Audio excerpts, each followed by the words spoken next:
విమానయాన రంగంలో కీలక మలుపు చోటు చేసుకుంది. బ్రెజిల్ విమాన తయారీ సంస్థ ఎంబ్రాయర్ భారత్లో విమానాల తయారీకి రంగం సిద్ధం చేసుకుంది. ఈ దిశగా Adani aerospace and defence, embroider సంస్థల మధ్య కీలక సహకార ఒప్పందం కుదిరింది. గుజరాత్, ఆంధ్రప్రదేశ్ రాష్ట్రాల్లో విమాన తయారీ యూనిట్లని ఎంబ్రాయర్ సంస్థ ఏర్పాటు చేయనుంది. భూమితో పాటు మౌలిక సదుపాయాలను కల్పిస్తామని ఎంబ్రాయర్ సంస్థకు ఏపీ ప్రభుత్వం ఆఫర్ ఇచ్చింది. ఈ నేపథ్యంలో భోగాపురంలో maintenance, repair and overhaul aerospace కస్టమర్లను సైతం ఏర్పాటు చేసి అవకాశాలున్నాయి. చిన్న, మధ్యస్థ ప్యాసింజర్ విమానాలతో పాటు సైనిక, ట్రాన్స్పోర్ట్ విమానాలను ఎంబ్రాయర్ సంస్థ తయారు చేస్తుంది. ఈ ఒప్పందం ద్వారా భారత్లో 80 నుంచి 150 సీట్ల సామర్థ్యం కలిగిన రీజనల్, డొమెస్టిక్ ట్రాన్స్పోర్ట్ ఎయిర్క్రాఫ్ట్ల తయారీకి మార్గం సుగమం కానుంది.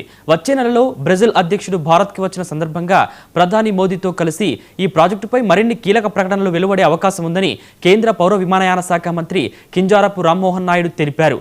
ఇదే సమయంలో హైదరాబాద్లో జరుగుతున్న వింగ్స్ ఇండియా షోలో ఎంబ్రాయర్ విమానయాన్ని ప్రత్యేకంగా ప్రదర్శించనున్నట్లు వెల్లడించారు. ఈ భాగస్వామ్యం ద్వారా భారత్ కేవలం దేశీయ అవసరాలకే కాకుండా భవిష్యత్తులో ఎయిర్ క్రాఫ్ట్ ఎగుమతుల కేంద్రంగా కూడా మారే అవకాశం ఉందని కేంద్ర మంత్రి ఆశాభావం వ్యక్తం చేశారు.